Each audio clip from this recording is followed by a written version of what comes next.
Good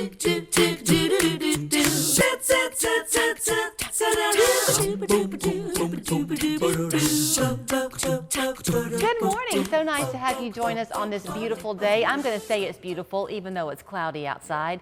It's all in your frame of mind, right? This is Charles Miller, who of course has Scenic City Neurotherapy. He's going to kick off the show with us this morning. Good to see you. Thanks for having me. So I think I'm going to start with that your mindset does mean a lot.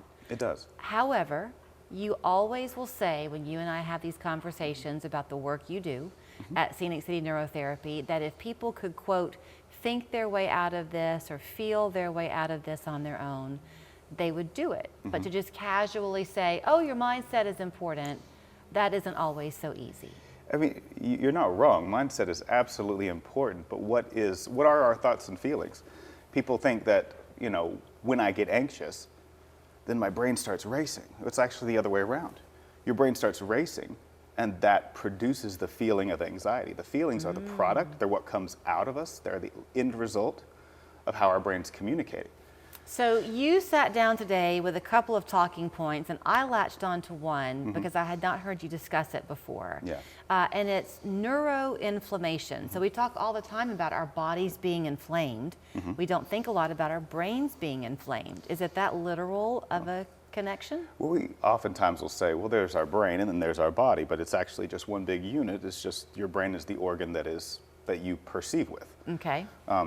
Where consciousness exists. And so understanding the role of inflammation, so when we have a hyperinflamed state in the body, you know, say an injury or what we see with a COVID infection even, like what people talk about with long COVID, and then like, I got COVID and then my brain stopped working. You know, it's like, it's because of the neuroinflammation that came from the viral infection. Okay. So you're going to have to hold my hand and guide me through this one, because usually you'll say things to me and I just have 1,000 questions to follow. But I'm kind of struggling on this one. Yeah. So if you're watching today and you're feeling a little bit low.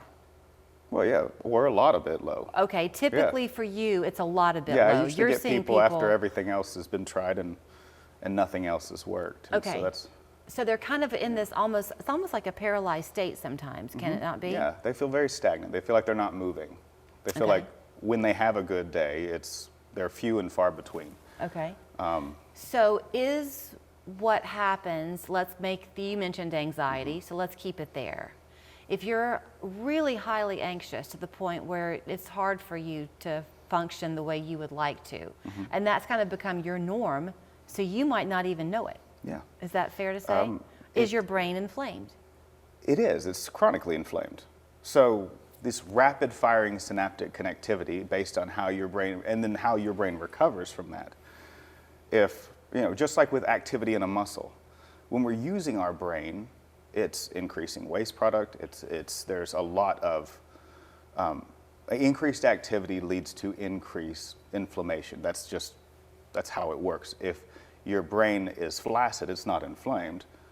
You know, as we use it, and inflammation's not a bad thing. Inflammation is part of how our body copes and breaks down and rebuilds. Okay. But when it's neuroinflammation, our brain will literally start to unplug itself when that inflammation reaches a certain level. So imagine, if you think of stress as just activity, okay, we're stress processing machines. We're meant to process this much stress. Okay, but if we go above this line, that's excessive stress. Now our brain compensates for that in many different ways, one of which is it unplugs areas. It's a process called Dendritic Regression. If you want to Google it, if you're interested in learning more, it's a big topic.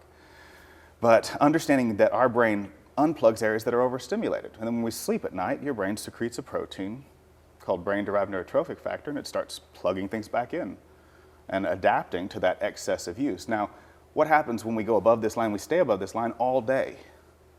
Then our brain unplugs a whole lot rather than just a little bit here and there. Okay. And so the unplugging occurs due to excessive activity. The excessive activity is identified by the brain as neuroinflammation. So I know that you see a lot of people at Scenic City Neurotherapy, and I know that you do more of the types of treatments that you do than anybody. Just about, yeah. Just about. So you're seeing a lot of people come through your doors. Yeah. do all the people who come through your doors, Charles, necessarily need the treatments that you offer, or sometimes are they capable of getting a few tips to do some things on their own? That's a good question, and I see those people come through my door, and what we do is essentially stimulate global brain health. The whole brain just talks better. We pull down the neuroinflammation, we increase the plugging back in like we just talked about. That's kind of the mechanism of what we do, and it's a big conversation. We can have that later with the people as they come in if they are interested. But there are people that come through my door if you're actively in crisis. You know, those people that come in, I'm just like, we have to get stability first. Okay, so I'm going to kind of cut you off a little bit, because in case you're hearing Charles for the first time, this whole process is not quick. No. When you're in that low point, it's not quick, but you do, as I understand it, help to kind of get them over a hump more quickly to be a little bit farther along. Is that right? Yeah, it's think of what we do in a very short amount of time, and it's a relatively short amount of time. It means this isn't symptom management.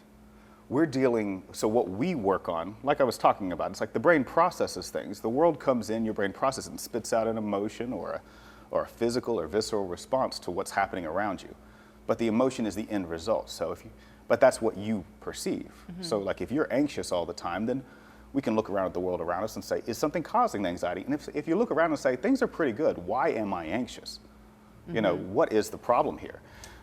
In that case, then it could be the brain feeling, you know, a level 10 stress for something that should feel only like a level 2. Crossing the street is my example I use all the time. It's like if you go to cross the street, a level 2 anxiety makes you look left and right.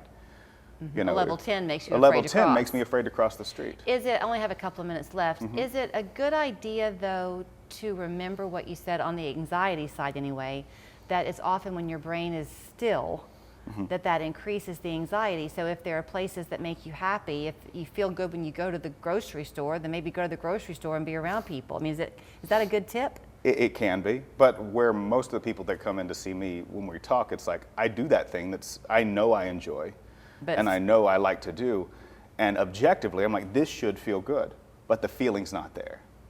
So that means there's a mechanism problem. It means that when you take in something that should be enjoyable, should be pleasurable, should be something that you know you like, or you look around and you're sitting with your family, all the people that you love, yet your head's somewhere else. Your head is bombarded with noise from stuff that happened yesterday or the worries were about tomorrow, and right now it's being neglected. So that's when we have a wiring issue. Here's the thing I'll say. I have to kind of let Charles go, but he knows 1,000 million things that I can't possibly know, but you might be experiencing them. And when you go to see him, he'll talk to you for about an hour to really get to know you. He'll explain what he does. Y'all will ask questions of each other. He wants you to vet this thing thoroughly to know that he can help you. Yeah, understanding. Thank you so much. Yeah, absolutely. With depression, anxiety, PTSD, OCD, and the myriad of subtypes that come under these diagnoses, we're able to actually make some significant movement we've never been able to do before. Give him a call.